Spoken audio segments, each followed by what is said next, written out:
जसी भोक उज्यालो हुँदा चियाका मान्छे चोलेर माथि फारस गाउँ पुग्यो अनि त्यसले त्यहाँ भएको बालकको चौतारोमा भारी बिसाएर थकाइ मार्यो।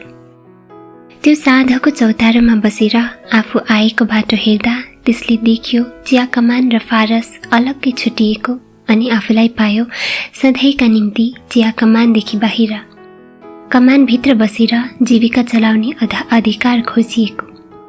त्यसले त्यहाँ बसेर देख्यो माथिबाट झरेर बगिरहेको सेती खोला। सेती खोला बगेको कति युग कति शताब्दी भयो अनि यो कति प्राचीन खोला हो कसैले भन्न सक्दैन।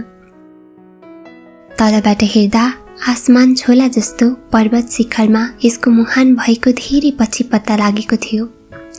मूल राजपथ भन्दा माथिल्लो पुरानो पल्टनीय बाटो भन्दा अझ माथि घनघोर वनमा लुकेको एउटा पहरा फोरेर सेती खोला उत्पन्न भएको रहेछ।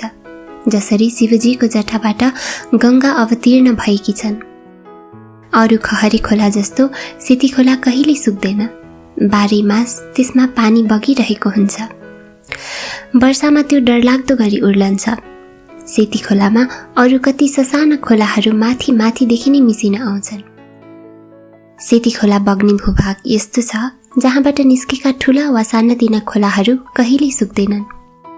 त्यसो हुँदा सेती खोला जति आरालो लाग्छ उति बढ्दै जान्छ। त्यसको दृश्य पनि अति मनोरम छ। टाढाबाट हेर्नेले त्यसमा सेतो दूध बगे जस्तै देख्छ। त्यसले आफू उत्पत्ति भएको लेकदेखि भाबरसम्म पुग्दा नाना प्रकारका शब्द सुनाउँदै जान्छ। एकचित्त भएर सुन्नेले कयौं किसिमका आवाज सुन्छ, ताल सुन्छ, गर्जना सुन्छ, मधुर गीत सुन्छ। नाद ब्रह्मबाट विचित्र ताल सुर निरन्तर ध्वनित भए जस्तो कि त युरोपेली सिम्फनीमा सुर माधुर्य सृष्टि भए जस्तो। सेती खोलाको रम्य दृश्य भन्दा त्यो पारी भएको मेकी कमानलाई उसले आफ्नो कमान भनेर साइनो लाउँथ्यो, माया गरेर हेरिरह्यो। अनि उसको यो माया क्षणस्थायी होइन, अगाध थियो, किनकि ऊ त्यहीँ जन्मेर हुर्केर समर्थ भएको थियो। अनि त्यो भन्दा पनि बढी त्यहाँको माटोसित उसका मातापिता र स्त्री मिसिएर एक भएका थिए। उसले सम्झ्यो हिजोसम्म बसेको त्यो खरको छानो, हालेको झुपडी, कमानमा सँगै काम गर्ने साथीसङ्गी, ठिटीहरू, बुढापाका र प्रत्येकलाई नै अनि मालिनीलाई पनि। आफूलाई यी सबैदेखि टाढा भएको सम्झदा उसका आँखाबाट आँसु भरर झरेर उसले दुवै हातले मुख छोप्यो र एकछिनमा गालामा बसेको आँसु पुछेर सिंहन स्याक्क फ्याँक्यो अनि हातले नाक दलेर सुकिलो पार्यो। वियोग वेदनाको प्रथम तरङ्ग दुवै नेत्रबाट आँसुमा परिणत भई बाहिरिएपछि उसको हृदय अलि शान्त भयो। भर्खर उठेर दिशा फेर्न निस्कँदै गरेका चैनध्वज सरदारको नजर चौतारोमा बसेको जसे र त्यसको भारीमाथि पर्यो। नजिकमा आएर सोधे, ए नानी, कताबाट आएको एका बिहानै, कहाँ जाने हो? कमानबाट सरेको बाजे, मास्तिर जाने। कुन कमानको? राम्रे मुखले कमान छाडेको कि हट्टा बाहिर गराएको हो? मेकी कमानको हो बाजे, एक्कासी हट्टा बाहिर भागो। हट्टा बाहिर त एक्कासी नै हुन्छ कमानमा। नानीले के बिरायो त? मैले त्यति साह्रो केही बिराए जस्तो लाग्दैन। दिनै बिग्रेको, घर जहान खसेको पनि धेर भएको छैन।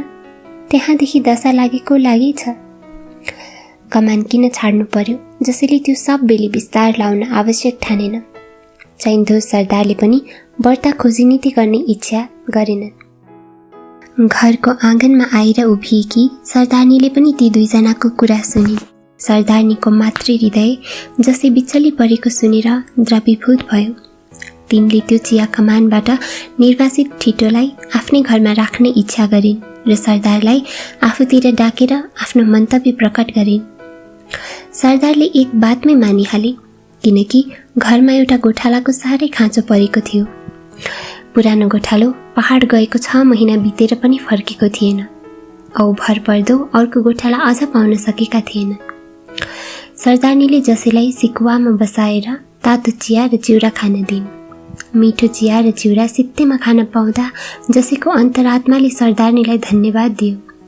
उसले खाँदै गर्दा सरदानीले भनिन्, हेर नानी, तिमी एक्लो फिटो रहेछौ, खै कहाँ जान्छौ बेठेकानमा? हाम्रैमा बस, खाना लाउन दिन्छौ अनि महिनावारी 5 रुपियाँ तलब पनि पाउँछौ। यतै बस, गाईको घाँस काट, त्यति गाह्रो पर्दैन। वन देख्दैछौ, नजिकै छ।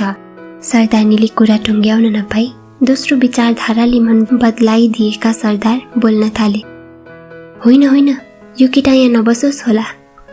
हेर नानी, तिमी जस्तो मान्छे चाहिएको त हो, तर तिमी त्यही मेकी कमानको रहेछौ। त्यहाँ चाहिने दाउरा चोइली काठपात दिने आँट दिएको बडा साहेबले कथङ्काल चाल पायो भने मेरो कारबार बिग्रनेछ। कुइरीहरूको मिजाज कडा हुन्छ, उनको विरोध गर्ने हाम्रो सामर्थ्य कहाँ पुग्छ र? नानी, तिमी बजारतिरै जाऊ, चिया दोकान, होटलमा कि यताउति केही न केही काम पाइहाल्छौ। त्यसै गर है। सरदारनीले लुग्नीको भनाइ खण्डन गर्न सकिनन्। आफ्नो कारबार विषय सम्झदा उनको विचार मनासिब लाग्यो। जसैले पनि सरदारलाई समर्थन गर्यो। बाजे, तिमीले भनेको कुरा ठिकै हो, मेरो भलाइ गर्दा तिम्रो क्षति हुन बेर छैन। यो बाटो हिँड्नेले मलाई देख्लान् अनि गएर साहेबलाई सुनाउलान्। म त डुबे, तिमी पनि म जाबोको लागि नासिनु। होस्, बजारतिरै लाग्नु पर्यो, गरी खाने केही उपाय निस्केला। हेर नानी, फिकिर नगर, तिमी जस्तो जवान मान्छेलाई दुःख हुँदैन। भगवानले बाँस घाँस सब थोक जुराइदिन्छन्, हिक्मत नहार।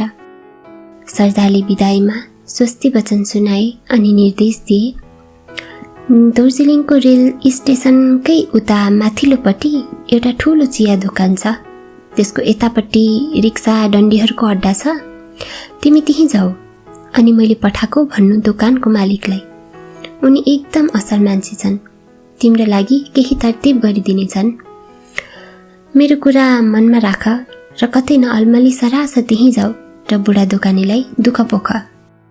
सरदार र सरदारनीबाट पाएको स्नेह र सहानुभूतिको कोसेली हृदयमा राखेर अनि आफ्नो एक्लो संसार अटाउने डोकोको भारी पिठ्यूमा बोकेर जसै वनभित्र पर्ने उकालो चोर बाटो हिँड्न थाल्यो। वन पार गरेर मूल सडकमा आइपुग्दा ऊ थकित र पसिना पसिना भएको थियो। मूल राजपथको डिलको पर्खालमा भारी बिसाएर त्यसले धेरै बेर थकाइ मार्यो। शरीरको क्लान्ति हराएपछि त्यो भारी बोकेर फेरि हिँड्न थाल्यो। बाटोको दुवैतर्फ रमिता हेर्दै त्यो रेल स्टेसनमा पुग्यो। त्यसले एक लहर रिक्सा र डन्डीहरू अनि तिनलाई तान्ने र बोक्नेहरू रेलमा आउने ठूला ठालुहरूको प्रतीक्षामा आशामुखी भएर बसिरहेका देख्यो। तिनलाई हेर्दै चैन्धो सरदारले भनेको चिया दोकानमा पुग्यो। चिया दोकानको अघिल्तिर भुइँमा घरको भित्तामा अडेसिने गरी भारी बिसाएर थ्याच्च बस्यो। सडकमा मान्छेहरू ओहोर दोहोर गरिरहेका थिए, मोटर गाडीहरू पनि दगुरिरहेका थिए। दोकानभित्र मान्छेहरू लामा लामा बेन्चीमा बसेर चिया खाजा वा कसैले भात तरकारी खाइरहेका उसले देख्यो। दोकानभित्र पुरीको थाक, सेलको स्तूप, आलुदम उसिनी र मसलामा लटपटाई भुटेर राखेको अन्डा, उसरी नै अरालीका ससाना माछा बेग्लै थालमा हालेर लाम्चो टेबलमाथि जडिएको 3 तले सेल्फमा देखिने गरी राखिएका थिए। ती भोज्य पदार्थको दृश्य मात्रले मानिसको क्षुधा उत्तेजित हुन्थ्यो। एकजना वयोवृद्ध व्यक्तिले दोकानमा काम गर्ने केटाहरूलाई अरनखटन गर्दै थिए। नवागत गाहकीहरूले के माग्छन् उनीहरूलाई दिन लाएर तिनी मूल ढोकानेर छोटो लाट जस्तो राडी ओछ्याइएको आसनमा आएर बसे। बस्ने बित्तिकै तिनको नजर बाहिर भारी बिसाएर बस्ने दोकानभित्र हेरिरहेको जसै माथि पर्यो। तिनले सोधपुछ गरे, नौलो मान्छे रहेछस्, कहाँबाट आएको? झिटिमिटी पनि बोकेको, कता जाने? केही खाने खाजा साजा? जसै अब के भनेर कुरा थालौं भन्ने ताकमा थियो। दोकाने बुढा आफैले यी प्रश्न गर्दा उसले बोल्ने आँट पायो र आफ्नो राम कहानी अर्की सुनायो। आखिरमा चैन्धो सरदारले पठाएको संवाद पनि सुनायो। बुढाले सुनेर टिठाउँदै भने, के गर्छस् बाबै, यो कुइरेको खालले शक्ति बुद्धि र भाग्यता पाएकै हो, तर साह्रै मतलबी। काला आदमीलाई मान्छे गन्दैन, बरु कुकुर बिरालोलाई मानभाव गर्छ। सँगै खुवाउँछ, जुठो पनि मान्दैन, सँगै सुताउँछ। बिमार भयो भने उसै फिक्री गरेर डाक्टर लाउँछ। मान्छेलाई चाहिँ छैन। गोरु जस्तो जोताउन पाए र रस चुस्न पाए भइगयो। यस्तै त छ।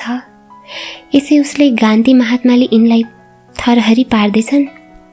तिमीहरूभन्दा कलिला मधेसमा केटाहरूले मौका खोजी खोजी गोली ठोक्छन्। हामी चाहिँ पहाडका लाटा सुधा निमकको सोझो जसो गरे पनि सहिरहेका छौँ।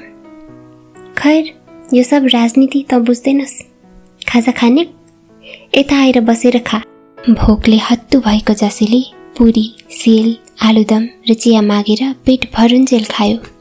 त्यसले त्यत्रो खाएको 4 आनाभन्दा बढ्ता दिनु परेन। जसै खानामा व्यस्त थियो, दोकाने बुढा सोच्दै थिए कसरी यसलाई मद्दत गरौँ भनेर। अनि मनमा नै उसका निम्ति नोकरी खोज्दै थिए। खोज अनि पाउँछस्, यो प्रवाद वाक्य अकार्थ भएन। उनले पाएछन् र छट्ट भने, हेर, रेल चलाउने एउटा ड्राइभर साहेब छ, टेसु। उसलाई घरमा काम गर्ने मान्छे चाहिएको छ। साहेब र मेम 2 जना छन्। बेसी लन्ठा छैन। अराएको काम गरिदिनु। छेउमा एउटा सानो कोठा छ, त्यहीँ बस्न दिन्छ। बेपत्तामा कहाँ जान्छस्? गर काम, राम्रो हुन्छ। बुढाबुढी दुवैले हाम्रो बोली बोल्छन्। कुरा गर्न अप्ठ्यारो पर्दैन। यहीँ आएर 2 बेला खाए भएको। रेलवे क्वार्टर त्यहीँ तल छ, त्यही ठाउँमा बस्छन्। अहिले पर्खँदै गर, अलिखेरमा ऊ डाकगाडी लिएर आउँछ। यही बाटो झर्छ, कुरा गरिदिउँला। मैले भनेपछि राख्छ। बाजेले जसो भन्छौ गर्छु। त्यति राम्रो काम किन नगर्नु? दोकाने बुढालाई विधाता सम्झेर जसैले उनको प्रस्ताव स्वीकार गर्यो। जसै बाहिर निस्केर रमिता हेर्न थाल्यो। चिया अरण्यको एक नासी दृश्यभन्दा बेग्लै नौलो, विचित्र, मनमा आराम दिने अनि स्फूर्ति ल्याउने सहरिया रङ। रमाइलो दृश्यले त्यसको मनको पीर अल्पियो। ऊ रिक्सावालाहरू बसेका ठाउँपट्टि गएर बस्यो अनि कमिजको गोजीबाट एउटा टिनको चिप्टो बट्टा झिकेर त्यसबाट सानो पेपर र कटुवा निकालेर बेर्यो। त्यसको छेउ जिब्रोमा दलेर च्याप्प टाँस्यो अनि माचिसले सल्काएर तान्न थाल्यो। कटुवाको धुवाँ उडाउँदै उसको रिक्सावालहरूसित अल्प कुरा भयो, चिनाजाना भयो। त्यति बेला स्टेसनबाट फलामे घण्टा लगातार ठ्याङ ठ्याङ बजेको आवाज आयो। डाकगाडी आउने समयको यसले सूचना दिएको थियो।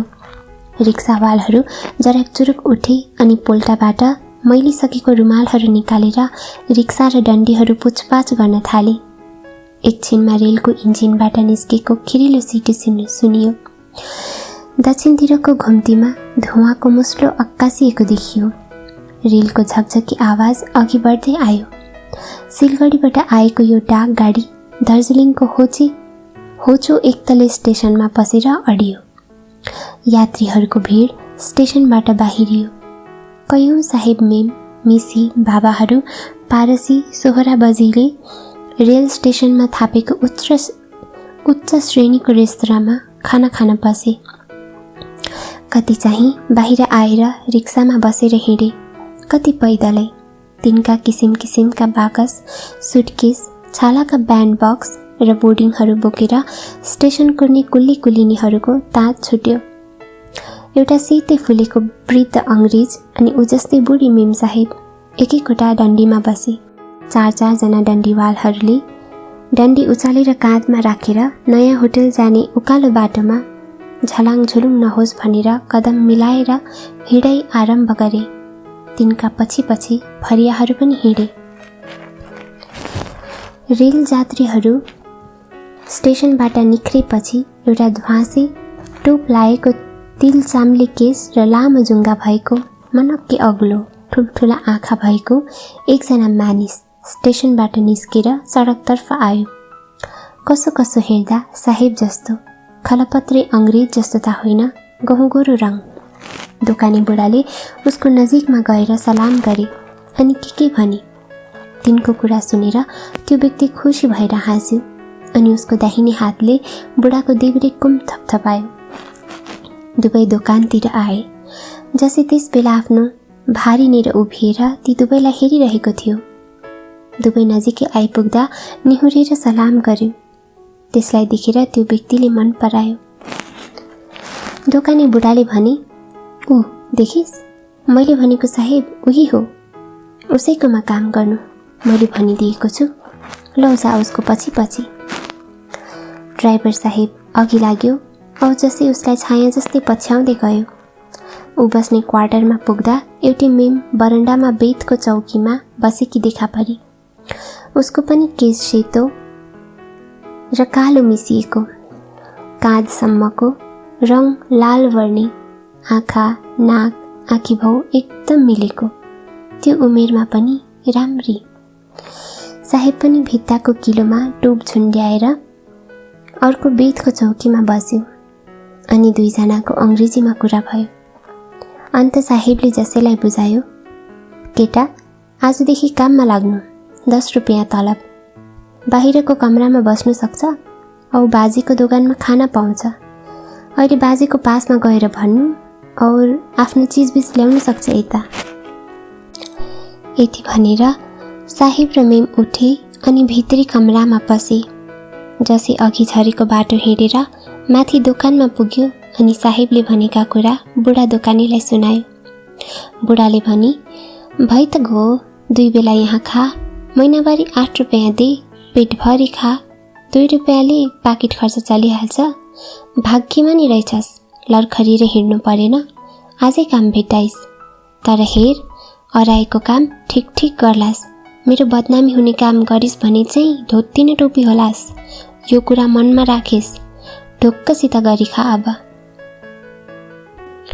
है विष्णु बाजे, म किन त्यसो गर्थेँ, तिमी मेरो विधाता, तिमीले लाएको गुण मरेकाटे बिर्सन्न भन्दै जसैले बुढाका घोडा छोएर ढोगी कृतज्ञता प्रकट गर्यो अनि आफ्नो छिटिमिटी हालेको डोको बोकेर ड्राइभर साहेबको क्वार्टरतिर झर्यो। साहेब मेमले ऊ बस्ने कोठा खोलिदिए। एकजना सुत्न हुने कोठा थियो, जसैले आफ्नो भारी त्यही हुलेर एक कुनामा राख्यो। काठको पटाई र भित्ता भएको अनि ऐनाको झ्याल देखेर खुसी भयो। दैलो भित्र र बाहिर ताला लाउने छिटकनी पनि थिए। फुसको कच्चा घरमा बस्ने मान्छेलाई त्यो क्षुद्र कोठा राम्रो लाग्यो। उसका निम्ति एउटा नौलो अनुभवको सूत्रपात भयो। खाना कमरामा बसेर साहेब र मेमले खाना खाए अनि त्यहीँ बसेर कुराकानी गरिरहे। 1-आध घण्टापछि साहेब निस्क्यो अनि टोप लाएर स्टेसन पुग्ने उकालो बाटोमा धीर मन्थर गतिले हिँड्न थाल्यो। साहेब हिँडिसकेपछि मेम साहबले जसैलाई काम गर्नलाई पकाउने डेक्ची, सस्पेन, खाने प्लेट, फुरू, प्याला, काँटा, चम्मच, छुरी आदि माझ्न वा सफा गर्नलाई, पकाउने कोठा साफ सुग्घर गर्नलाई अनि खाना कमराका टेबल चौकीहरू झारपुछ गर्नलाई, जसैले काम बिगार्छ कि भनेर ऊ सँगसँगै उभिरही। काम सिद्धिएपछि मेम साहब सुत्ने कोठामा पसी अनि जसै आफ्नो कोठरीमा बस्यो। भित्र त्यसै बसिरहन दिक्क लाग्दा ऊ बाहिर आँगनमा निस्केर दार्जिलिङ सहरको रमिता हेर्न थाल्यो। पहाडी हिमाल, सुक्खिम, तलतिर मास्तिर ठुला ठुला कोठीहरू, बिजुलीका अग्ला अग्ला खाँबाहरू उसका निम्ति जम्मै आश्चर्यदायक वस्तुहरू, एउटा स्वप्नलोक जस्तो। ऊ बाहिर त्यसै टोलाइरह्यो। 4 बजिसकेपछि मेम साहेब भित्रबाट बरन्डामा निस्की अनि जसैलाई डाकी। दुवै भान्सा घरमा पसे। भान्सा घरमा अग्लो चुलो थियो, उभि उभि पकाउन हुने सिमेन्टको चुलो, लोहाका 2 गोलाकार ढकनी भएका, धुवा डोलो चिम्नीबाट बाहिर निस्कने प्रबन्ध थियो। चियाको कित्लीमा 2 गिलास पानी हालेर चुलामाथि राख्न लाएर मेम बाहिर टहल्न थाली। जसैले पानी उम्ल्यो भन्ने सूचना दिएपछि ऊ भित्र पसी अनि खाना कमरामा तातो पानी लगेर आफैले चिया तयार पारेर खाए। चिया खाइसकेपछि जसैलाई चुल्हामा पत्थर कोइला हाल्ने तरिका जसैले मेमबाट सिक्यो। शहरमा सब कुरो बेग्लै, चुलो पनि विचित्र, कमानमा कहिल्यै नदेखिएको। साँझ पर्दा चुलो तातिसकेको थियो र मेम साहबले रातिको खाना पकाउन थाली। पकाउनु के थियो उसिन्न थाली। जसैलाई पनि दोकानमा खान जाने फुर्सद दिए। बेन्चमा बसेर खान त्यसलाई अस्पट्ट लाग्यो। चाकर केटोले टेबलमै थाल, बटुकामा भात दिउन् र गिलासमा पानी पुर्याइदिँदा उसलाई झन् अप्ठ्यारो लाग्यो। दोकानी बाजेले जसैलाई असजिलो परेको अवस्था बुझेर भने, "शहरको होटल पढ" भन्ने मौलाको रोजिन्दा पुकार। एकछिनमा त्यो आवाज हरायो अनि फेरि सुनसान। केवल रात्रिको अन्धकारलाई नाश पारेर शहरलाई झलमल्ल पारिराख्ने असंख्य झारिला बिजुली बत्तीहरू मात्र कर्तव्यपरायण प्रहरीहरू झैं सर्वत्र देखिन्थे। ऊ फेरि आफ्नो बिछौनामा ढल्क्यो, तर निदाउन सकेन। हिजै मात्र सर्वदाका निम्ति बलजफ्ती छोडेर आउनु परेको कमानको मायाले उसको मुटुमा गाँठो पर्यो। उसले आफ्ना साथीभाइ, इष्टमित्र सबैलाई सम्झ्यो। चियाको बोटहरूले ढाकेको रमाइलो पाखाहरूलाई सम्झ्यो।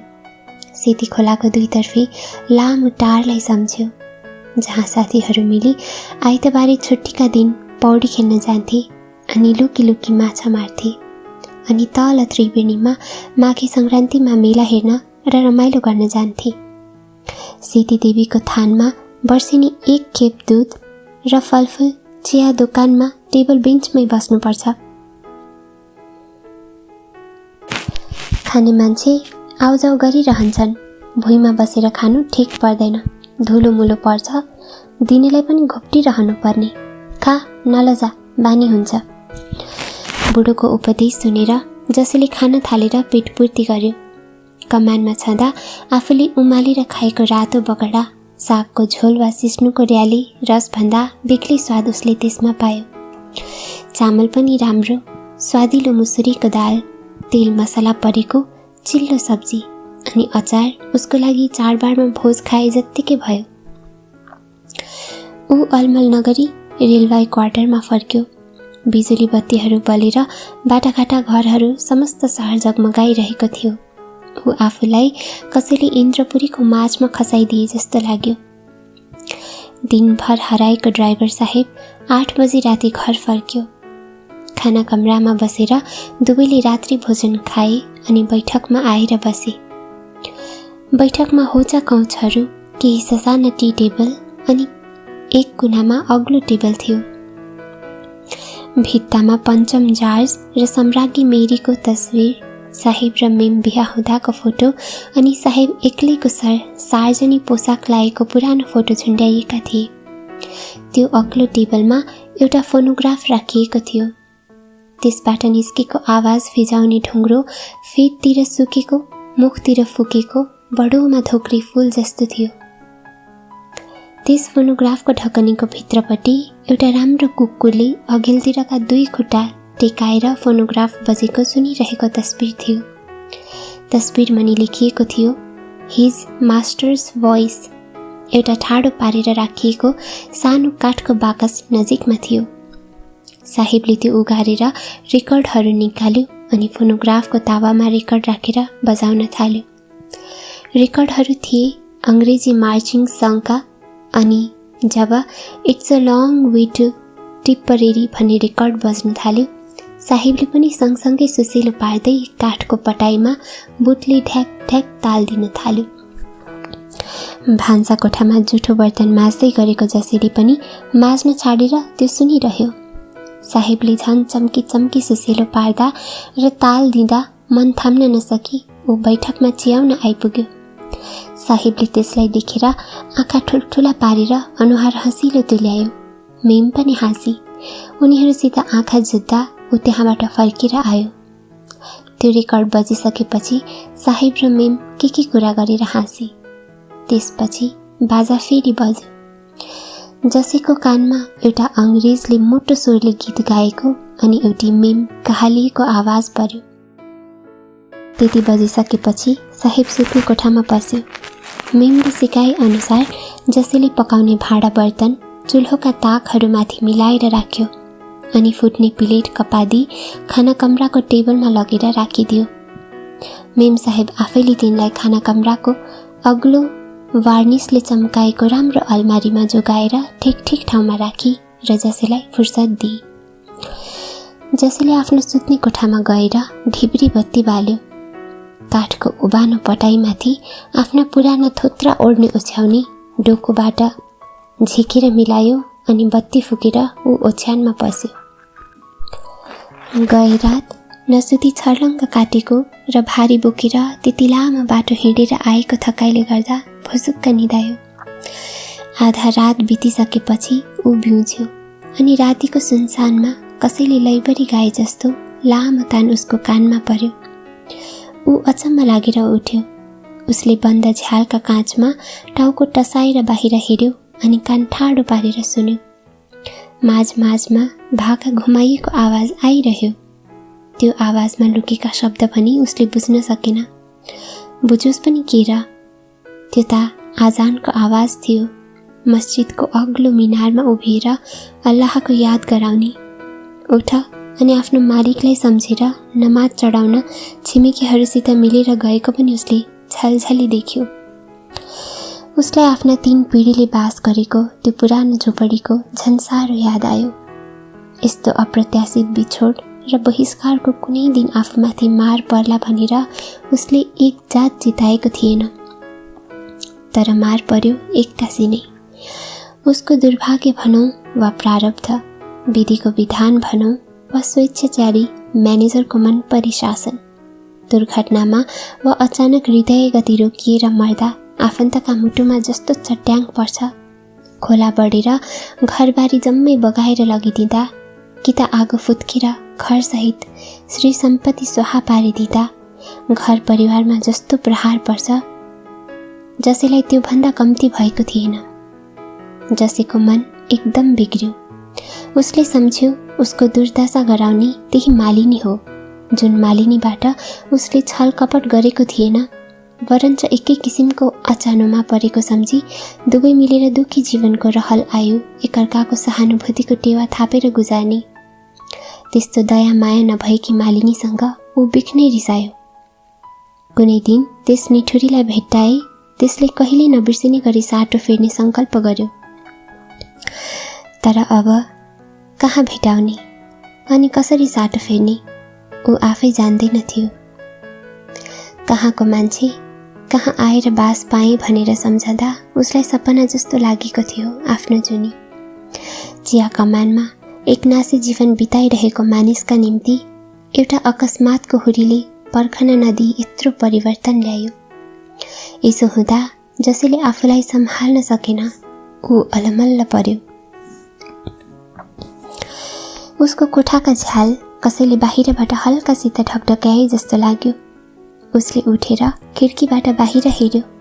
एकजना पुड्को मान्छे झ्यालको छेउमा उभिएको रहेछ।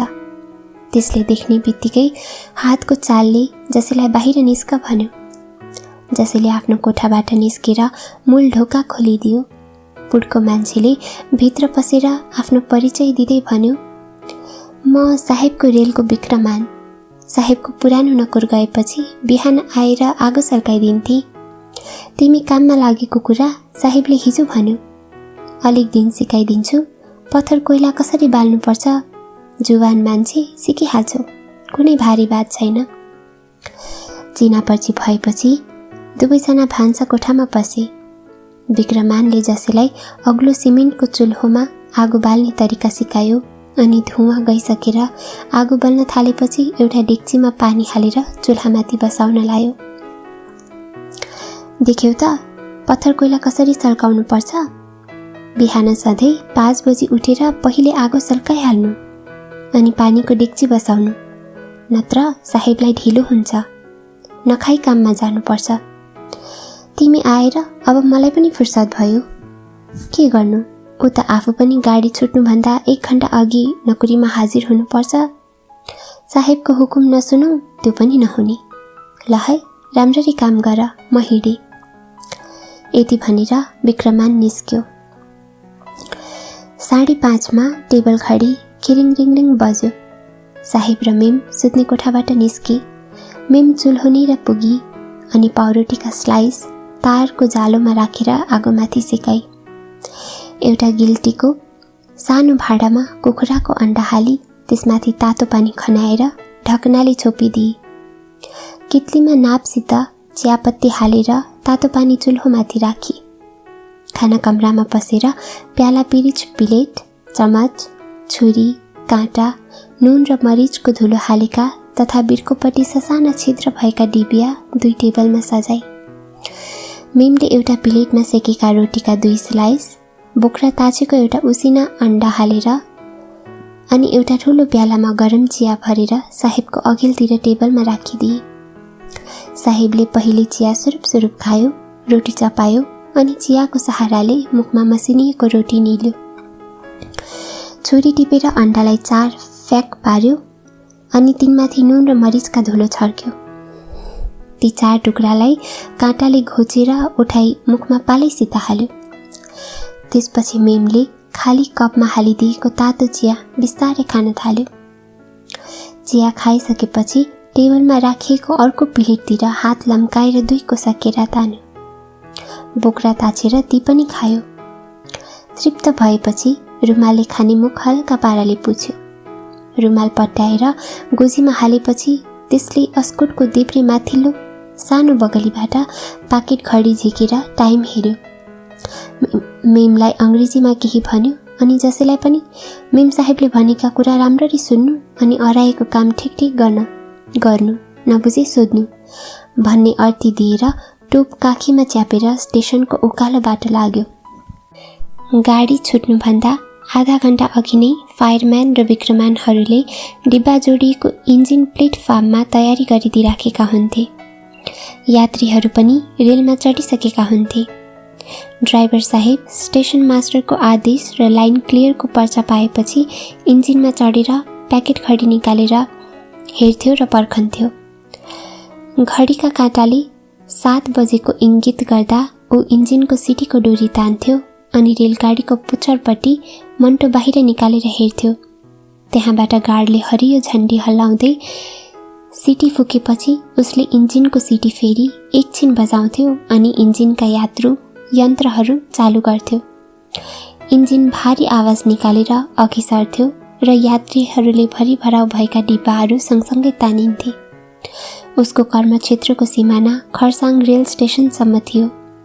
सिलिगढीबाट आएको डाकगाडी त्यहाँबाट तानेर ऊ दार्जिलिङ 12:30 बजे फर्कन्थ्यो र दिउँसोको भोजन ठिक समयमा घरमा खान पाउँथ्यो।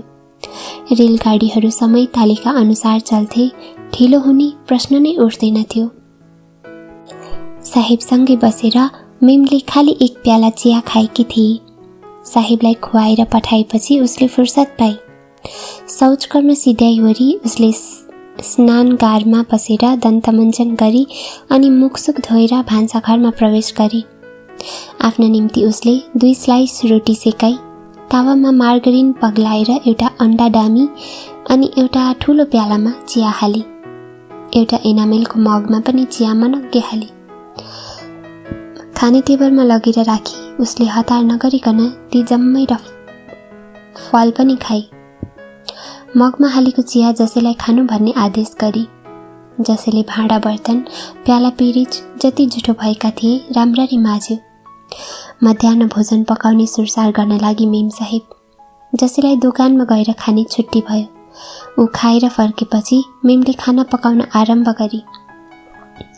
जसैलाई यसै दिनदेखि पाक विद्या सिक्न कर लाग्थ्यो।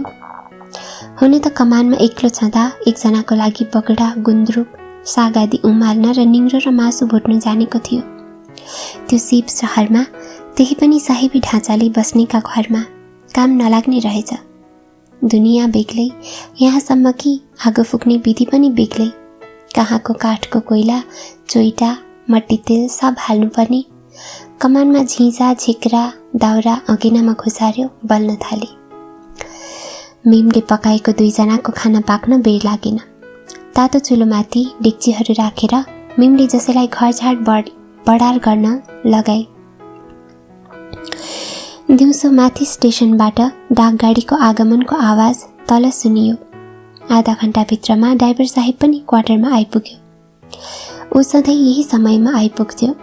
अपराह्नको भोजन साहेब र मेम टेबलमा बसेर चम्मच काँटाको सहाराले कुरा गर्दै बिस्तारो खान्थे। मेचको चामलको भात र मुसुरी दालसँग अरू व्यञ्जन हुन्थे। उसिनेका आलु वा अरू कुनै सब्जी नुन र मरिचको धुलो छर्केर खानु अनि प्रतिदिन ठुलो खसीको तिहुन, कहिलेकाहीँ भुटुवा कहिले पानी सुक्ने गरी नुनचुक खाली उसिनेको मासुका पातलो गरी काटेका चोक्ला, बोतलको तयारी अचार, यस्तै अरू खाद्य द्रव्य। रात्रि भोजनको तालिकामा हुन्थे ठुलो हड्डीको सिरुवा, 2 टुक्रा रोटी, उसिनेका आलुको मलुवा नुन र मरिचको धुलो वा अचारसित लटपटाएर खाने, अनि कहिलेकाहीँ सिमी, इस्कुस, गाजर र अरू सब्जी मिसाएको सिद्ध आहार। हप्तामा एकचोटि खिर, पाउरोटी वा गाजरको पुडिङ तयार हुन्थ्यो। पक्षमा एकचोटि ठुलो खसीको वा चौचीको मासुका मोमो चिनियाको दोकानबाट झिकाएर खान्थे। ड्राइभर साहेब प्रतिदिन बिहान 6:30 देखि राति 7:30 सम्म 13 घण्टा ड्युटी गर्थ्यो। मध्याह्नमा खानलाई बासगृहमा उपस्थित भए सिवाय। महिनामा 1 वा 2 दिन विश्राम पाउँथे उसले र उसँगै उसका इन्जिन र विक्रमानहरूले। ती दिन साहेब र मेम निकै दामी र गतिला भेषभूषामा बाहिरिन्थे। अंग्रेजी फिल्म राम्रो प्रदर्शित हुँदैछ भन्ने हेरी पनि हाल्थे। चोकका दोकानहरूमा पसेर आवश्यक चीजहरू मामुली दाममा पाइए किन्थे। धेरै पैसा हालेर किन्ने सामर्थ्य भने तिनको थिएन। हुन त ऊ टेसुवा वर्ण शङ्कर हुनाले ए श्रेणीको ड्राइभर थियो र बी वा सी श्रेणीका नेपाली ड्राइभरहरू भन्दा बढ्ता तनखा पाउँथ्यो अनि सबैबाट आदर भाव तथा सलाम पनि। एकजना झर्रा अंग्रेजले जत्तिकै। भारतवासीहरूले एग्लो इन्डियनहरूलाई धेरथोर अंग्रेज नै सम्झन्थे अनि साहेब भनेर सम्बोधन गर्थे। ती पनि आफूलाई अंग्रेज सरह ठान्थे अनि अरू बासिन्दाहरूलाई तल्लो श्रेणीका ठान्थे। अंग्रेज बाबु र हिन्दुस्तानी आमाका लालाबाला ती साँच्चीकै हुन्, तर अंग्रेज बाबुहरूले आफ्नो सन्तान भनेर तिनलाई कदाचित अपनाएका थिएनन्। तारिफ त्यसैमा थियो र खास अंग्रेजका अघिल्तिर तिनको नुर गर्थ्यो, गिर्थ्यो। जे भए तापनि काला आदमीलाई भन्दा तिनलाई अंग्रेज सरकारले विश्वास गर्थ्यो औ चेप्थ्यो अनि आफ्नो मतलब पुर्याउन तिनलाई पूरा घोट्थ्यो। अंग्रेजहरू थिए आसमानमा, बडा उनीहरू चाहिँ छारामा। सुरुमा जसीले चिया पकाउन वा अरू मामुली घरधन्दा गर्नुसम्म ढङ्ग पुर्याउँदैनथ्यो। मेम साहेब बक्थी अंग्रेजी, हिन्दी, नेपाली मिसाएर।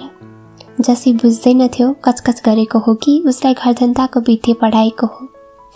ऊ थियो अज्ञानतामा परम सुखको जिउँदो उदाहरण।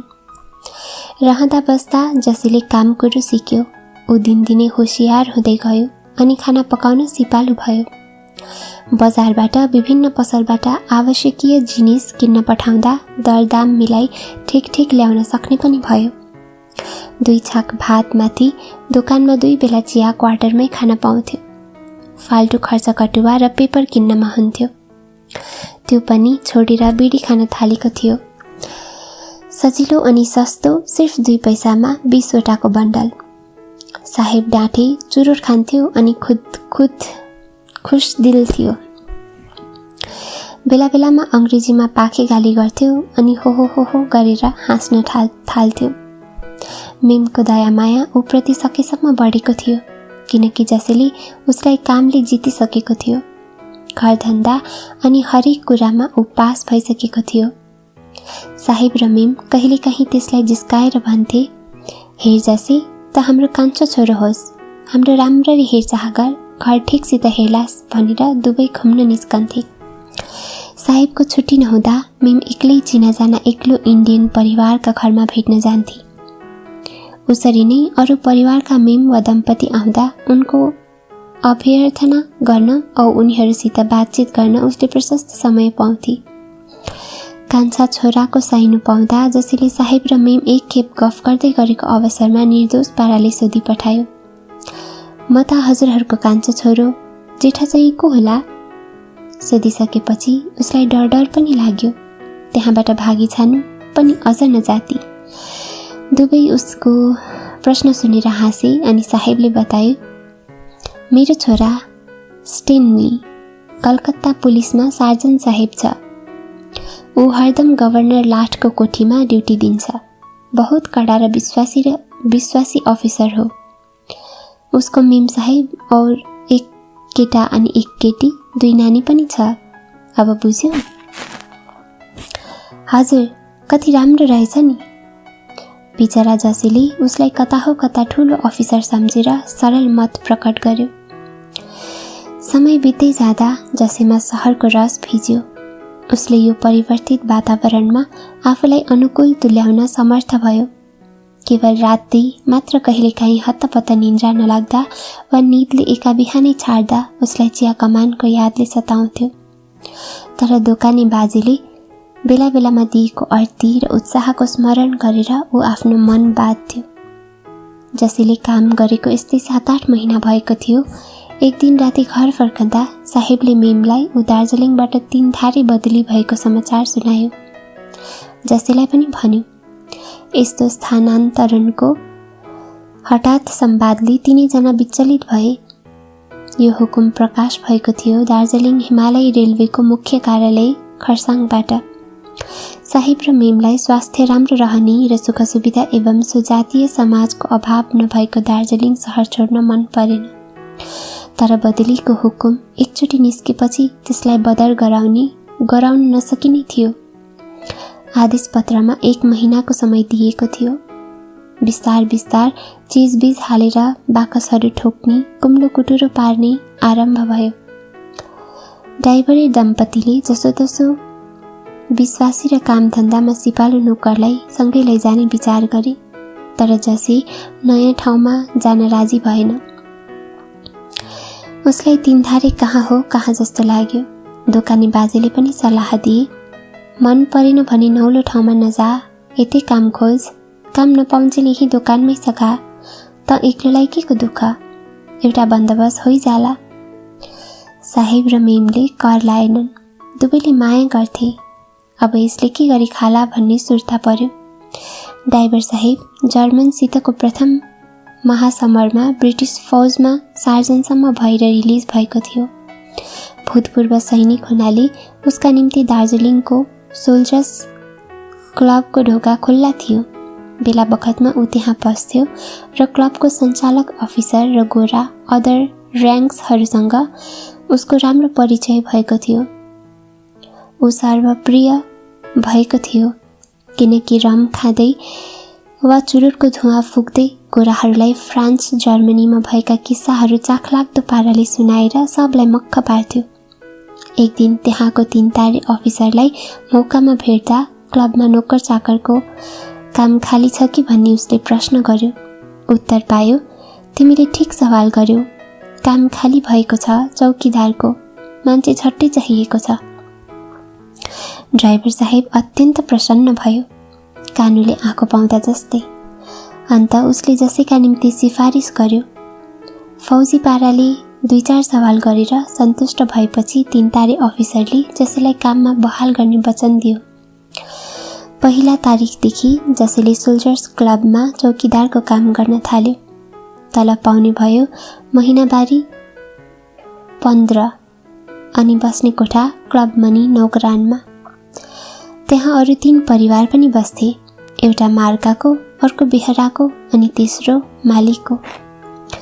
ड्राइभर साहेब र मेमले दार्जिलिङबाट बिदा लिएर रेलमा चढ्दा जसले उनीहरू बसेको 2य श्रेणीको झ्यालनिर उभिएर सुकसुक गर्दै आँसु पुछ्यो। साहेब र मेमलाई दार्जिलिङ छोड्नु पर्दा नरमाइलो त लागेकै थियो, जसले गर्दा मेमले पनि हाते ब्यागबाट सानो रुमाल झिकेर दुवै आँखाका आँसु पुछी। दोकानी बाजे पनि तिनलाई बिदा दिन उपस्थित भएका थिए। गाडी हिँडेर स्टेसनको घुम्ती काटेपछि उनले भने, कस्तो धर्मी बुढाबुढी देखिस्, तेरो लागि सब इन्तजाम गरिदिए। अब ठुक्कसित चौकीदारको काम गर, बस्ने भाषा पनि पाइहालिस्। साह्रो गाह्रोमा म छँदैछु, डर मान्नु पर्दैन। जसले निकै दिन ड्राइभर साहेब र मेमको माया गरिरह्यो। आफ्ना माता पिता सरह तिनलाई बाचुन्जेल बिर्सेन। जसेको चौकीदारी गर्ने जीवन आरम्भ भयो। थिएटर रोडबाट पश्चिमपट्टि अनि प्लाजा सिनेमाबाट दक्षिणतर्फ पर्ने एउटा 2 तले ठुलो पक्का बिल्डिङ छ। थिएटर रोड मनतिर त्यस बिल्डिङको प्राङ्गण छ। एउटा हरियो दुबोले ढाकेको चौर जसलाई सुशोभित पारेको छ एउटा अति सुन्दर फुलबारीले। चौरको माझमा पर्ने एउटा बेग्लै 4 हात व्यासको गोलाकार बगैँचा छ, चिटिक्क परेको। अनि त्यसको माझमा छ एउटा अग्लो बाँसको घारो, जसको टुप्पोमा युनियन ज्याक झण्डा बिहान घाम झुल्केदेखि बेलुका नस्ताउन्जेल फरफराइरहन्छ। गोरा सिपाही र तल्ला दर्जाका फौजी अङ्ग्रेजहरूका निम्ति स्थापित भएको यही थियो सोल्जर्स क्लब। किनकि गोराहरू र निम्न ओहदा हुनेहरू विख्यात जिमखाना क्लब र प्लान्टर्स क्लबमा प्रवेश गर्न पाउँदैनथे। यी दुई क्लबका सदस्यहरू हुन सक्थे तिनका अफिसरहरू, सिभिलका उच्च पदस्थ अफिसरहरू, चिया कमानका म्यानेजरहरू, ठुलाठालु साहेब बहादुरहरू अनि नेटिभ्समध्ये राजा, महाराजा, नवाब, जमिनदार अनि सरकारी खिताब पाउनेहरू मात्र। निम्न श्रेणीको मानिस, चाहे ऊ गोरो होस् वा कालो, उसको त्यहाँ छाया पर्यो भने पनि अपराधीमा गनिन्थ्यो।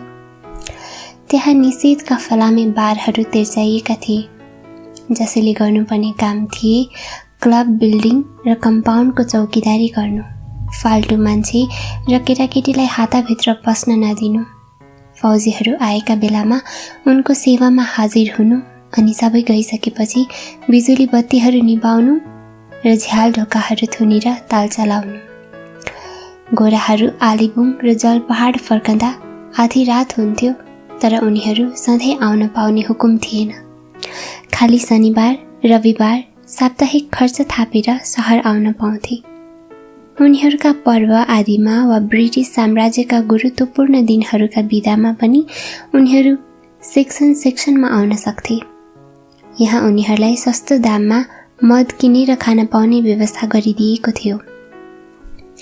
गोराहरू क्लबमा तास र अरू खालका जुवा खेल्थे, बाजा बजाउँथे अनि हातमा मदका ग्लास लिएर चटकिला अङ्ग्रेजी गीत कोरसमा गाउँथे अनि ट्याप डान्स गर्थे।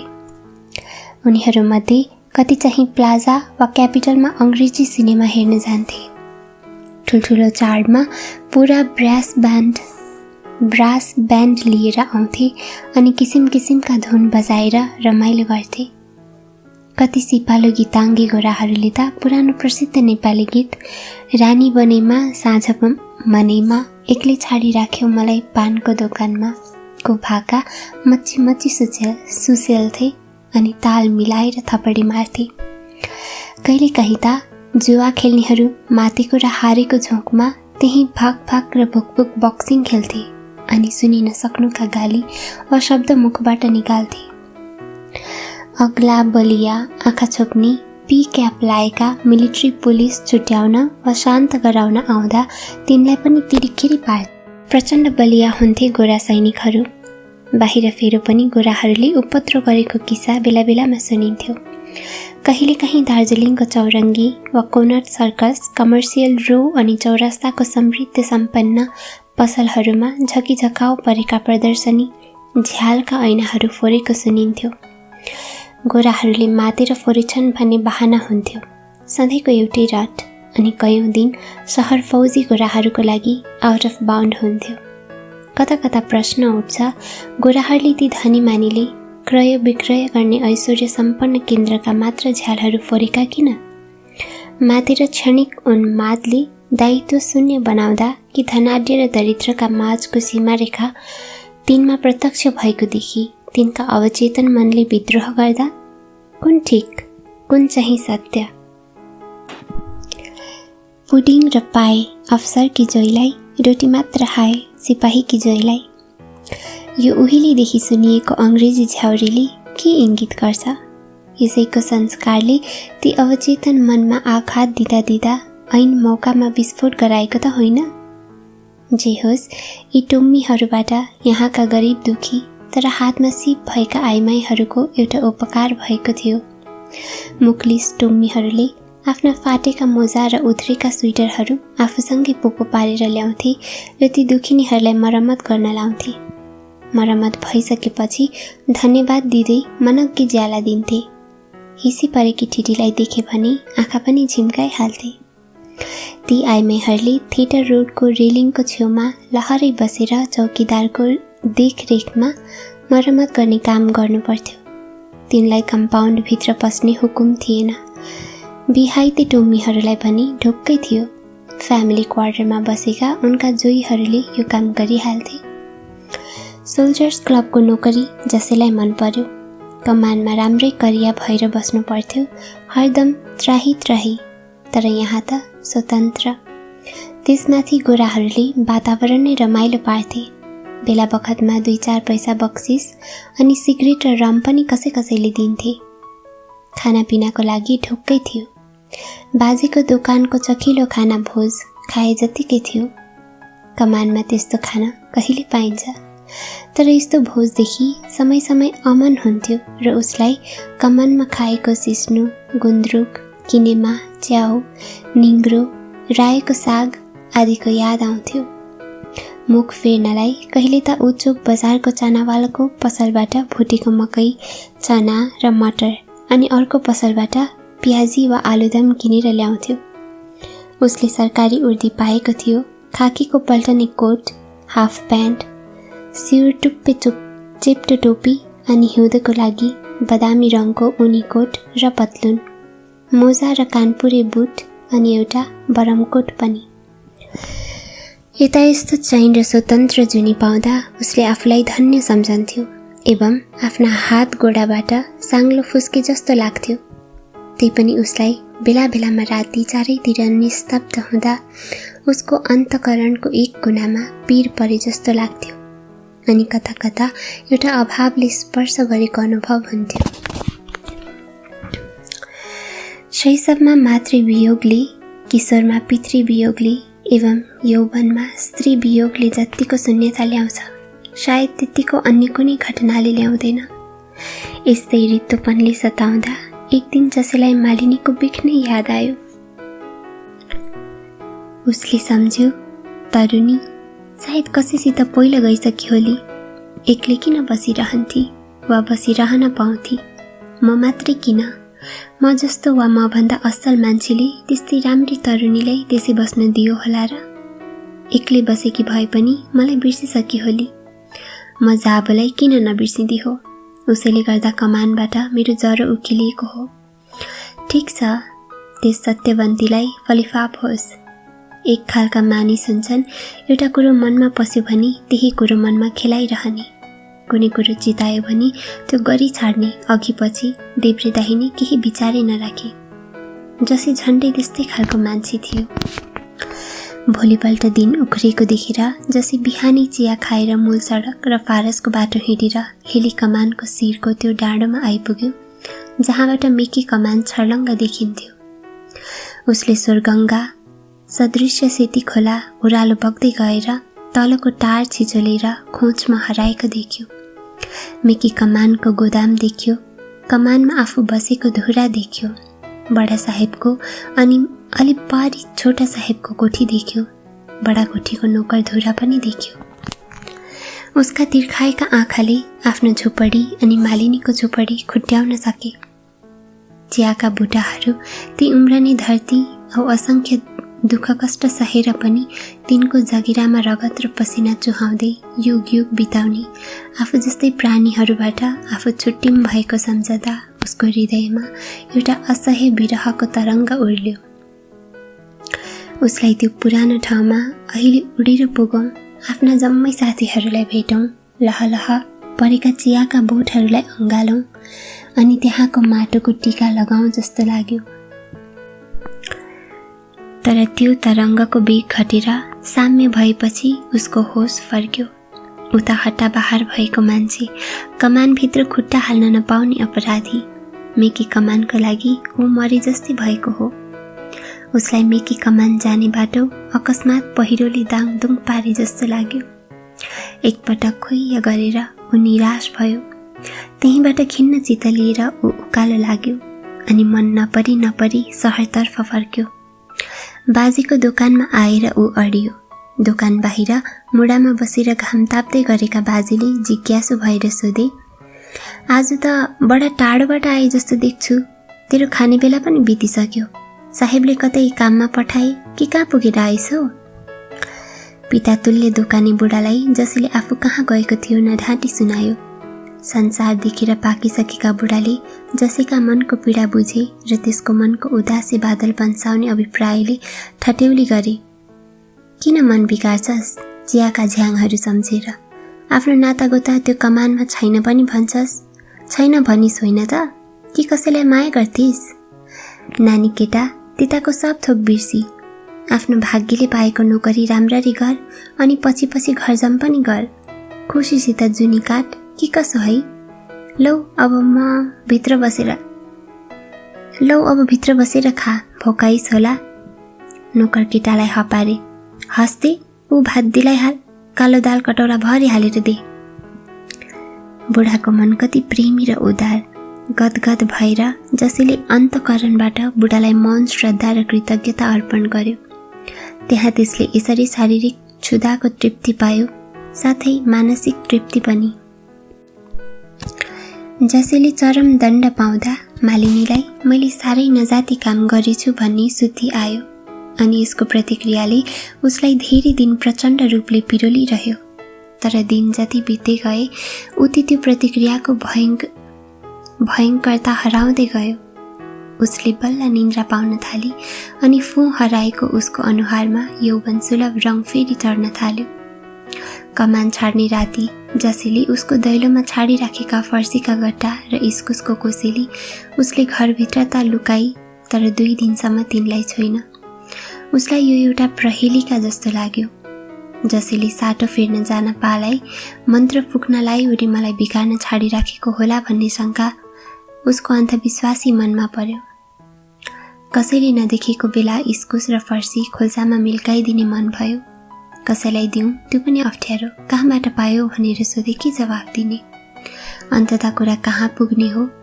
शङ्का र लोक निन्दाको माझमा पर्दा ऊ हतबुद्धि भई, तर एकछिनमा उसको पश्चातापी मन पल्ट्यो।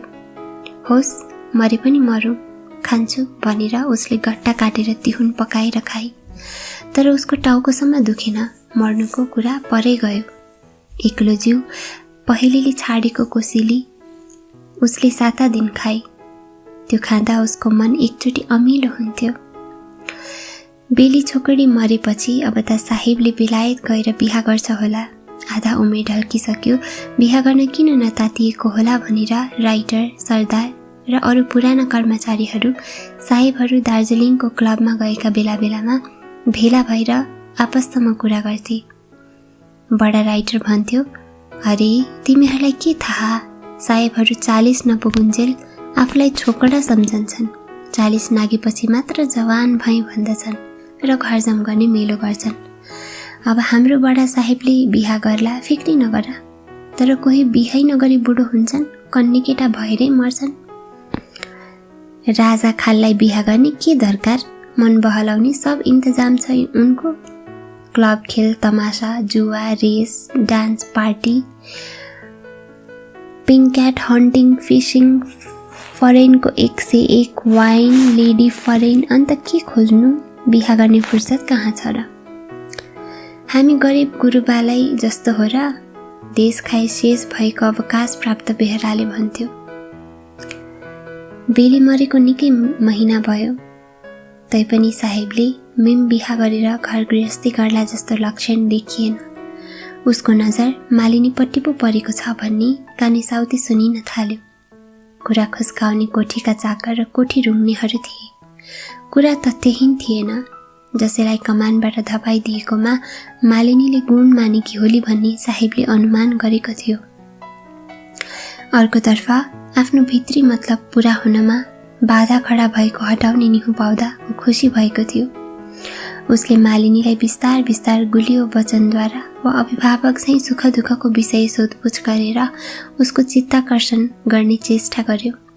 मालिनी कमानकी एउटी अदना मजदुरी गरी खाने विधवा भए तापनि ऊ त्यति साह्रै लाटी थिएन। साहेबको चाला बुझ्न थालेकी थिए, तर आफ्नो गुजारा गर्नै पर्यो। जुन अवस्थामा भए पनि मान्छे मात्रलाई बाँच्ने इच्छा हुँदो रहेछ। कुनै प्राणी त्यसै आत्महत्या गर्न तयार हुँदैन। यो प्राणको, यस शरीरको माया प्रबल हुँदो रहेछ। सबैलाई अजम्बरी हौँ भन्ने जस्तो लाग्दो रहेछ। मालिनीलाई अब यो छँदा खाँदाको नोकरी चट्ट छोडेर म एउटी असहाय दुःखी आइमाई कहाँ जाउँ भन्ने भो। साहेबको कुदृष्टिबाट रक्षा पाउन के उपाय गरौँ, कि त कता लागौँ भनेर अरूलाई अर्थी माग्नु पनि लाज मर्दो। आफैले कुरो कोट्याए जस्तो हुने, ऊ बडो अन्योलमा परी। तै दिन बित्दै गए, ऊ आफ्नो काम ठिकसँग गर्थे, आफ्नो झुप्रोमा आउँथे, कुसमयमा बाहिर निस्किँदिनथे, औ कसैलाई ऊप्रति सन्देह गर्ने अवसर दिँदिनथे। मालिनीको ग्रह बिग्रेकै रहेछ भन्नु पर्यो। साहेबले उसलाई चाहना गरेको जो एउटा गन्ध हावामा मन्द मन्द चलेको थियो, त्यो हराउला भनेको त उल्टो चर्को हुने छाँट देखियो। एक दिन साहेब फेरि खुस मिजाज देखाएर फूल सिहार्दै गरेकी मालिनी लिएर गएर उभियो। साहेब आफ्नो छेउमा आएर त्यसरी उभिएको मालिनीलाई पटक्क मन पर्दैन थियो। ऊ साहेब कोठीभित्र जाइदियोस्, उसको छेउमा नउभिदियोस् भनेर ईश्वरलाई मनमा नै पुकार्थे। यसभन्दा बढ्ता ऊ के गर्न सक्थे र? साहेब उसको रोजी रोटी दिने मालिक, उसले जसो गरे पनि हुने। कमानको राजा, उसलाई 7 खुन माफ छ। कमानभित्र जेसुकै भन्न पाउने, जस्तोसुकै ऐन चलाउन पाउने उसको अधिकार छ। त्यसको प्रतिवाद गर्न पाइँदैन, खाली सुन्नुपर्छ, सहनुपर्छ, आफ्नै रगतको थोपो निल्दै वा हृदय जलाएर खरानी पार्दै। त्यस्तो अकाट्य अधिकारमा अडिएर त्यसले मिश्री मिलाएका केही अनौठा शब्दको प्रयोग गरी मालिनीलाई बेली छोकरी मर्नाले रिक्त भएको स्थानलाई पूर्ण गर्ने प्रस्ताव अकस्मात गर्यो। यस प्रस्तावले नीला पहेँला राता फूलहरूका बीचमा बसेर बगैँचा गोड्दै गरेकी मालिनीको अनुहारको रङ पनि एकाएक छिनमा त्यस्तै नीलो पहेँलो रातो भयो। उसलाई त्यही धरतीमा बिलाउँ जस्तो लाग्यो। उसको शरीर झमझमाएर ऊ निहुरिरही। अघिका युगमा कयौं अलौकिक घटनाहरू हुन्थे होलान्, सत्यता, पवित्रता र गम्भीर विश्वासको फलस्वरूप। तर यो सन्देह, घैमल, अविश्वास र अश्रद्धाको घोर कालीकालमा जडबाती घडीको काँटा किन पछिल्तिर सर्थ्यो? केही पला बितेपछि उसको अनुहारमा रङ फेरिन छाड्यो र ऊ फेरि प्रकृतिस्थ भई। अझ पनि आफ्नो अघिल्तिरको छाया नसरेको देख्दा उसले पुलुक्क मास्तिर हेरी। अग्लो गोरी, कैला जुङ्गा र केस भएको साहेब मुसुमुसु हाँस्दै उसलाई हेरिरहेको थियो। मालिनीको भित्र सहसा एउटा बल उब्जियो र उसले प्रतिवाद गरे, साहेब, तिमी यति ठुलो मालिक भएर कस्तो कुरा गरेको? यस्तो कुरा मसँग नगर, म अरू आइमाई जस्ती होइन। ऊ भनभनाउँदै त्यहाँबाट उठेर अलि पर गएर भुइँको झार बेधडक उखेल्न थाली। साहेब त्यहाँबाट उठेर कोठीतिर लाग्यो। मालिनीले उसलाई अरूले नसुन्ने गरी सकेसम्म सरापी। कुरा त्यत्तिमै टुङ्गिएन। साहेबले अर्कै चाल चल्यो। कमानमा उसले कति मानिसलाई छानेर आफ्नो हतियार बनाएको थियो। तीमध्ये ज्यादै पत्यारो थियो चियावाला सरदार। निमेकको सोझो हुनु भन्ने उक्तिको आडमा उसले साहेबको प्यारो हुनलाई मौका हेरी हेरी निकै नगर्नु गरेको थियो। साहेबको क्रूर शासनमा ऊ एउटा दरिलो सहायक बनेको थियो। साहेबले जति नै अन्याय बोलोस् कि गरोस् न ऊ कहिले विरोध गर्दैन थियो। जसको जौ खानु उसको जुङ्गा मोड्नु कहिले हुन्थ्यो भनेर कमानका मानिसहरूसँग ऊ सधैँ साहेबको पक्षमा बोल्थ्यो। साहेबले उसलाई एक दिन एकान्तमा बोलाएर दुःख सुखका कुरा गरी टोपल्यो अनि निकै ठुलो बक्सिसको लोभ देखाएर आफ्नो लागि नयाँ छोकरीको भर्ना गराउने भार उसलाई दियो। चियावाला सरदारले यस्तो काममा आनाकानी गर्यो, टार्ने कोसिस गर्यो अनि आफू पन्सिनलाई अरू जुक्ति वा अरू मान्छे देखाइदियो। तर साहेबले लिडै ठिपी गर्दा र फन्कदा उसले हार खानु पर्यो र एकपटक मालिनीसँग कुरा गरिदिन ऊ तत्पर भयो। एक साँझ कहिले नआउने चियावाला सरदार आफ्नो झोपडीमा उपस्थित हुँदा मालिनी छक्क परी। घरभित्र पीडामा बसेर धुकचुक मान्दै भए तापनि पहिले नै मालिनी रिसाउँछी हुली भनेर थुमथुम्याउने शब्द प्रयोग गर्दै साहेबको प्रस्ताव उसले मालिनीलाई सुनायो। मालिनी सन्न परी। प्रस्ताव सुनेर होइन, किनकि साहेबको यो प्रस्ताव उसका निम्ति बासी भइसकेको थियो। तर कुरा त्यहाँसम्म पुगेछ भनेर मुखबाट उत्तर दिन नसक्दा ऊ रोई। तैपनि चियावाला सरदारले उसको उज्जवल भविष्य देखाउँदै ललाई फकाइ गर्यो। तर मालिनीले बलियो मन पारेर भनी, मलाई तिम्रो छोरी बराबर सम्झ बाबु, यस्तो कुरा एकदम नगर, मेरो रक्षा गरिदेऊ बरु, नत्र फाल हानेर मर्छु। मालिनीको दृढ सङ्कल्प सुनेर चियावाला सरदार तर्स्यो अनि सचेत पनि भयो। साँच्चै आफ्नी छोरी उप यस्तो कुरा आइलागी उसले के गर्ने थियो? यस प्रश्नले उसलाई विचलित गरायो। भएको नानी, सुर्ता नगर, त्यस कुइरेलाई म टारिदिन्छु। साह्रै गर्यो भने एउटा उपाय निकालौँला भनेर चियावाला सरदार घर फर्क्यो। निकै दिन उसले यो कुरा चेपेर राख्यो। तर एक दिन साहेबले फेरि एक क्लासमा त्यो कुरा सोध्यो। चियावाला सरदारले तिम्रो प्रस्ताव फेल भयो भन्ने किसिमको रिपोर्ट त दिएन। तातै खाउँ जली मरौँ भन्नेपट्टि नलागौँ। अहिले नाइनास्ती गरे तापनि बिस्तार बिस्तार त्यसको मन फर्केला। साबुर गरौँ न भनेर साहेबको मन राखिदियो। साहेबलाई टाढैबाट देख्दा मालिनीको मनमा ऊप्रति घृणा उत्पन्न हुन्थ्यो। आफ्नो छेउमा आएर ऊ उभिँदा यमराज उभिए जस्तो लाग्थ्यो। त्यस्तोको छाया तक आफूमा नपरोस् भनेर उसले एउटा तरतिब गरी। उसले लगत्तै आफूपट्टिको सरदारलाई भेटेर बिन्ती गरी, सरदार मामा, मलाई कमानपट्टि हालिदियो, अब कोठीमा काम गर्दिन। उसको अँध्यारो अनुहार देखेर सरदारले हुन्छ भन्ने आश्वासन त दियो, तर साहेब कहाँ गएर मुख खोल्ने उसको साहस भएन। मालिनीको बदली भएन, होला भन्ने आशा पनि हरायो। निन्द्रा हराएकोले गर्दा मालिनीलाई साह्रै छटपट लाग्यो। ऊ आँगनमा निस्की। पूर्णिको रात भए तापनि तल धरती अँध्यारो भएको थियो। कालो मेघले जुनलाई डम्म ढाकेको थियो। ऊ पिँढीमा बसी अनि मनमा त्यही कुरा खेलाउन थाली। अब कसो गर्ने? साहेबकी छोकरी भएर जुनी बिताउने कि कमानमा भागेर अन्यत्र जाने, कि केही गरेर भएन भने आत्महत्या गर्ने? छिछि छिछि, ऊ साहेबकी छोकरी 1 नहुने, 2 नहुने, 3 नहुने, तब आत्महत्या गर्ने? त्यसो भए कमानबाट भाग्ने यही एउटा सजिलो बाटो छ। साँच्चै नै भाग्ने। जुनलाई ढाक्ने कालो मेघ पनि खस्केर अलि तल पुगेछ। त्यसको शिखरमा समानान्तर जुनेली प्रष्ट देखियो। अति सुन्दर, स्वर्गीय। मालिनीले त्यो हेरिरही अनि उसले प्रेरणा पाई।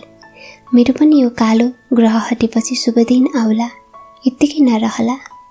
कति दिन, कति रात मनमा कुरा खेलाएर मालिनीले निर्णय गरी कमान त्याग्नै पर्छ। तर कमानबाट भागेर कहाँ बास पाउने? उसलाई कति कुराले गर्दा जसैको बार बार सम्झना हुन थाल्यो। भारतेली एवं युरोपेली मनोविज्ञानीहरू यो तथ्यमा निश्चितता सहित पुगेका छन् कि जति पनि शक्ति मानवीय जीवहरूले प्रकाश गर्दछन् ती समस्त शक्ति महाजागतिक मन अन्तर्गत पाइन्छन्।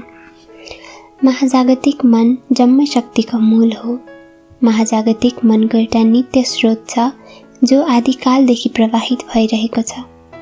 जसरी भूमरी र छाल स्रोतसित सम्बन्धित छन्, महाजागतिक मनको आधारमा प्रत्येक मनका भूमरीहरू अरू मनका भूमरीहरूसित संलग्न भएका हुन्छन्।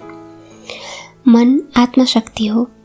मनद्वारा नै ब्रह्म गजमौरो र विचित्र विश्वको स्वरूप लिएर प्रकट हुन्छन्।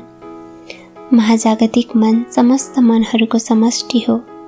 व्यक्तिगत मन जागतिक मनसित सम्बन्धित हुन्छ। जागतिक मन हिरण्यगर्भ, अति चैतन्य मन, अनन्त मन, विश्वव्यापी मन पर्यायवाची शब्द हुन्। यो शब्द भेद मात्र हो। मन अनि सूक्ष्म हुनाले अरू मनहरूसँग निकट संस्पर्श वा सङ्गतमा हुन्छ। मानिसका काया उनका माझमा बाधा भइदिए तापनि यस आधारमा एउटा मानिसले कुनै अर्को मानिसको एकचित्त भएर सम्झना गर्यो तथा उसको विषयमा मनमा एकहोरो कुरा खेलाइबस्यो भने त्यसको तरङ्गले त्यो अर्को मानिसको हृदय तन्त्रीलाई कम्पित गराउँछ र परिणामस्वरूप उसले पनि आफूलाई यसरी टाढा वा अदेखबाट स्मरण गर्ने मानिसको चित्र आफ्नो मानसपटमा देख्दछ। ठूलो पोखरीको वारी एक छेउमा कसैले ढुङ्गा हानी पानीमा उठेको तरङ्गको असर पारीको किनारसम्म पुगे जस्तै। मेकी चिया कमानमा मानसिक पिरलोमा परेकी मालिनीले गरेको एकाग्र स्मरणको अदृश्य स्पन्दनले दार्जिलिङ शहरमा हट्टा बाहिर भई बसेको जसीलाई बाडुली चलाउनुसम्म चलायो अनि उसलाई मालिनीको यादले एकहोरो पार्यो। मालिनी निदाएको थिएन, टोकी बलिरहेको थियो। बन्द दैलो कसैले बाहिरबाट खचखच्याएको उसले चाल पाई। उसले दैलो खचखचाउने को भनेर कान ठाडो पारी मधुरो स्वर सुनियो। म पो, दैलो खोल न।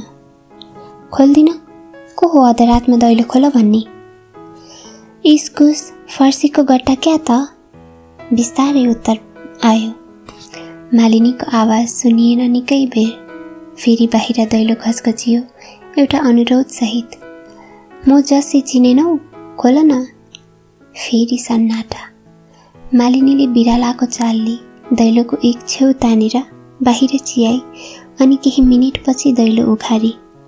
जसै भित्र पसेपछि डरले दैलो उघारै राखी। सङ्कट परे चिच्याई कराई गुहार माग्नलाई, तर दरकार परेन।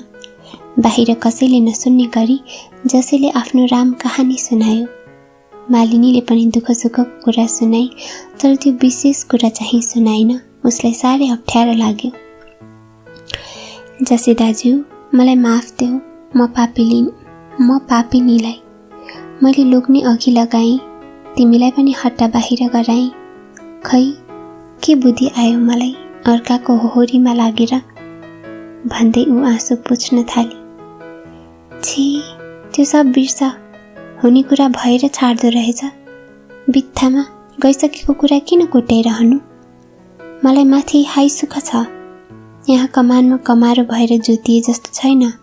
यति हो बाबु बाजे बसेको कमानको माया लाग्छ, नत्र मास्तिरै रमाइलो। दुवै चुप लागिरहे। केही बेरमा मालिनीले सोधी, आज राति हुँदो कहाँ आएको थियौ? कहाँ आएको भन्नु? को छ र मेरो? यहीँ आएको। फेरि सन्नाटा। त्यसपछि मालिनीले बुझ्न खोजी,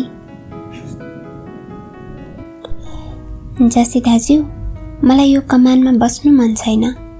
तिमी बसेको ठाउँमा म जस्तोले गरी खाने काम पाउँदैन। मलाई यहाँ बस्नु पटक्क मन परेको छैन। किन त्यसो भन्छौ? तिम्रो काम यहाँ राम्रै छ।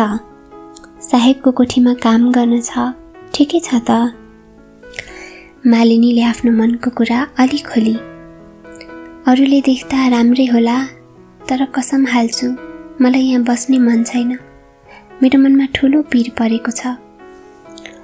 के पीर पर्यो भन्छ कि भनेर जसैले पर्ख्यो, तर मालिनीले बढ्दा केही थपिन। जसैले खाकीको झोलामा हालेर ल्याएको पोका मालिनीको अघिल्तिर राख्यो अनि खोलेर खाऊ भन्यो। मोमो र अचार देखेर मालिनी छक्क परी। नाउँ सुनेकी थिए, तर चाखेकी थिइन। जसैले एउटा मोमो टिपेर अचारमा लटपट्याएर मुखमा हाली चपाउन थाल्यो। जसैले ढिपी गर्दा उसले पनि एउटा टिपेर लजाई लजाई चाखी। चोचेको मासु हालेर बफाएको नौलो चिज उसलाई मन पर्यो।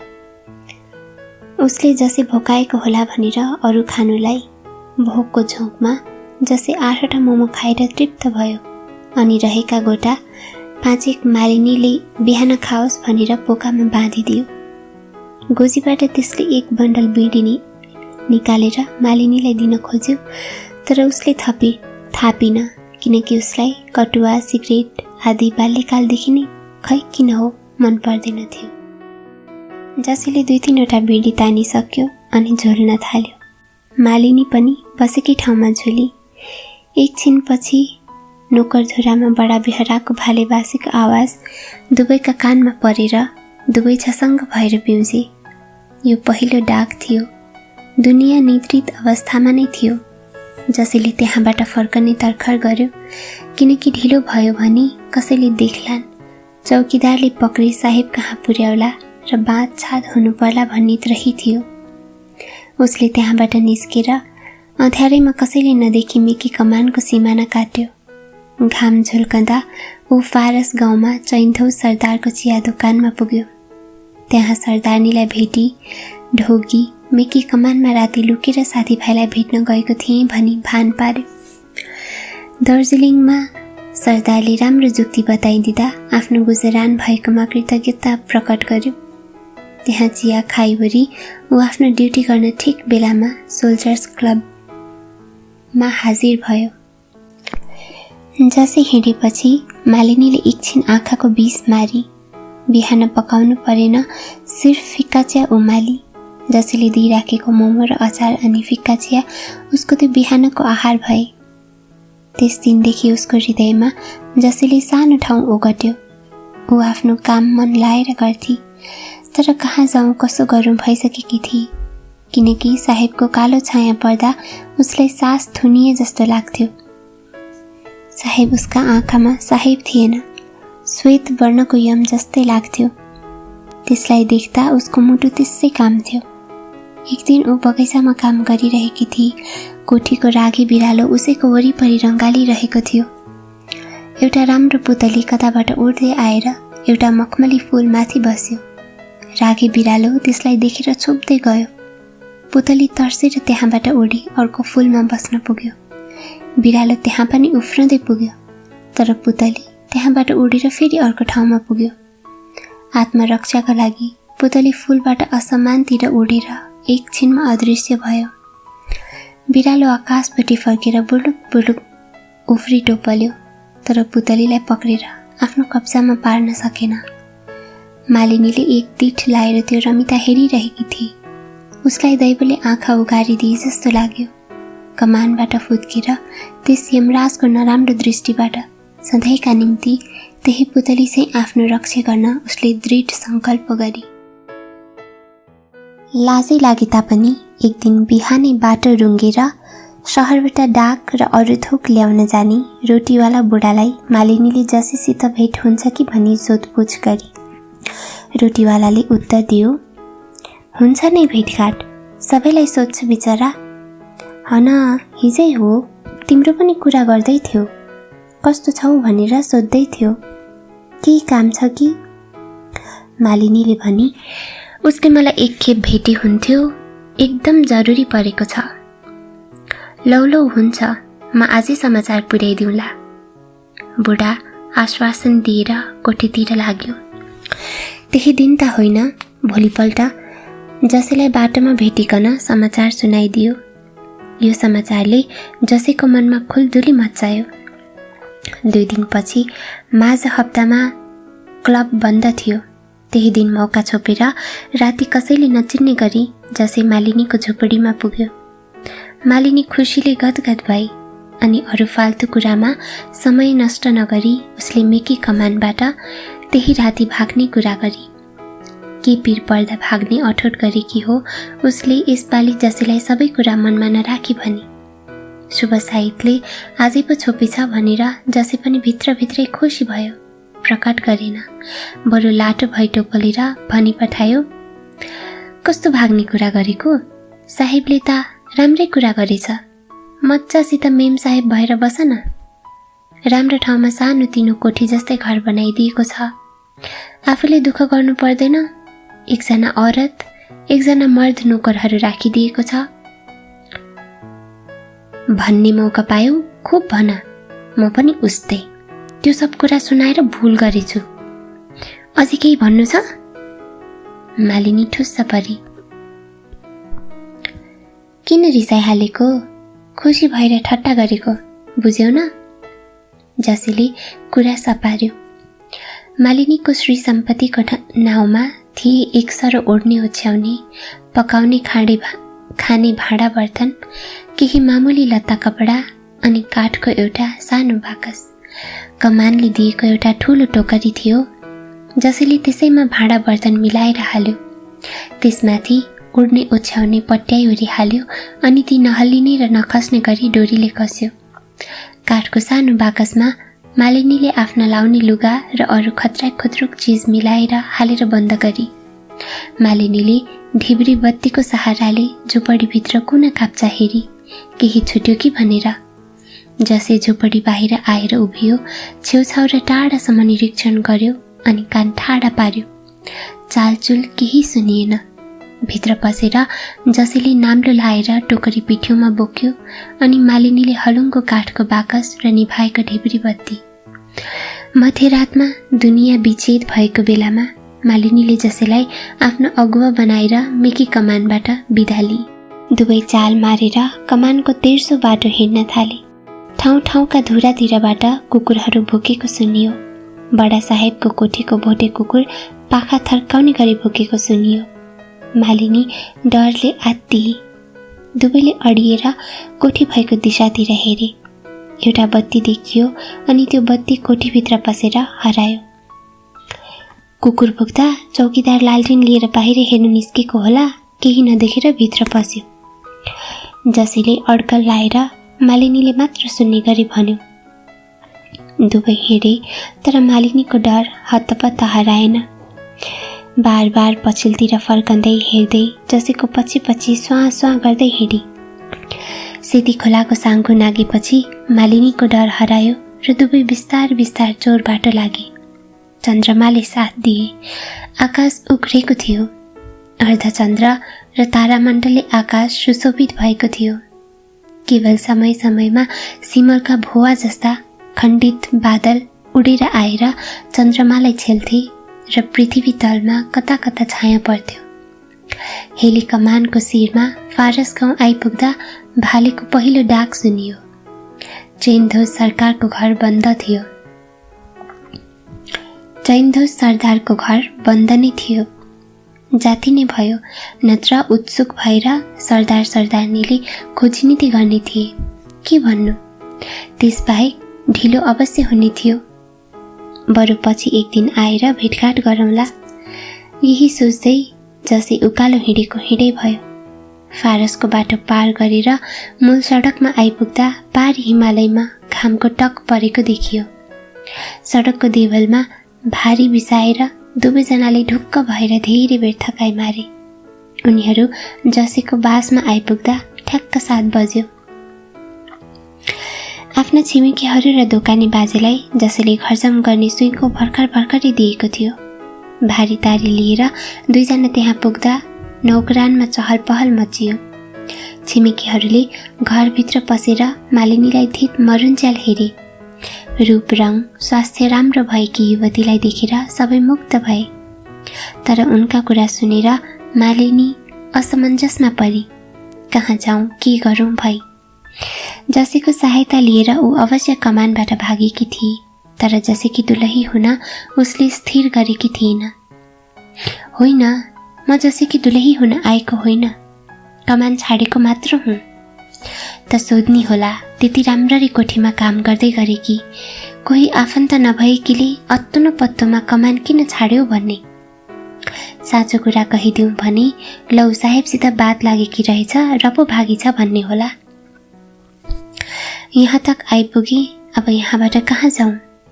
मालिनीको मनमा तर्क वितर्क एकछिन चल्यो। जसैलाई सम्झदा माया पनि लाग्यो।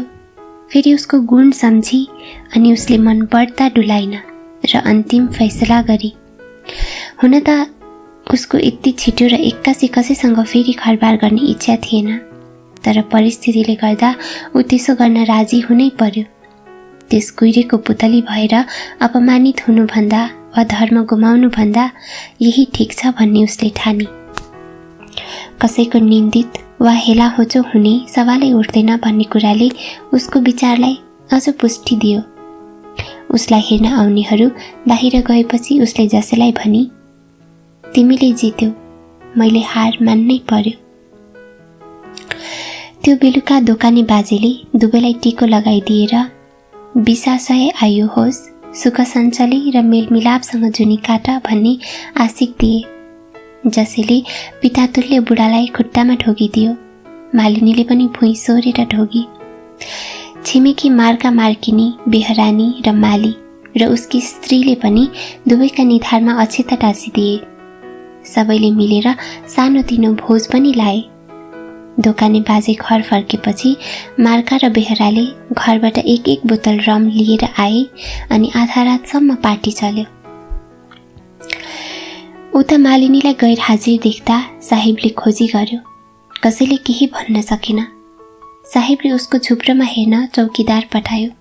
चौकीदारले आएर रिपोर्ट दियो, हजुर, मालिनी घरमा छैन। घरभित्र पसेर हेरी उसका भाँडाकुँडा लुगाफाटा केही पनि छैनन्।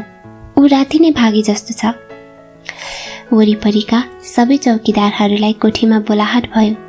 कसैले मालिनी भागेको विषयमा केही संकेत दिन सकेनन्।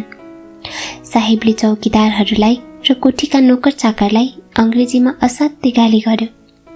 साहेब यति भाँडिम रिसाएको कहिले देखिएको थिएन। तर ऊ रिसले उफ्रेर के गर्न सक्थ्यो? चरी फुत्केर आसमानमा अल्पिहाली। मालिनी कमानबाट एक्कासी हराएको कुरा सबैका कानमा पुग्यो। चियावाला सरदार मनमा नै खुब खुसी भयो। मालिनीको धुराका छिमेकीहरू र कोठीका नोकर चाकरहरूलाई मालिनीले कसैलाई अलिकता पनि सुइँको नदी कमानबाट सुइँकुच्चा ठोकेकोमा विस्मात लाग्यो। सबैलाई उसको माया लाग्यो, तर मनमा नै एकदम ठिक पारी भनेर स्याबासी दिए। रातिका चौकीदारहरूको चाहिँ एक दिनको रोज काटिदिनु भन्ने साहेबको हुकुम गर्यो। त्यो दिन बगैँचामा बसेर साहेबले पेगका पेग व्हिस्की खाइरह्यो। ऊ कमान निरीक्षण गर्न पनि निस्केन। अफिसका कागजपत्र त्यत्तिकै अलपत्र पढिरहे। बडा हाजिरी खाएर माथिल्लो तलाको शयन गृहमा पसेको राति बेहराले रात्रि भोजन तयार भयो भन्ने सूचना दिन दैलो ढकढक्याउँदा पनि उठेन। भित्रबाट घ्यार घ्यार आवाज मात्र आएको सुनियो।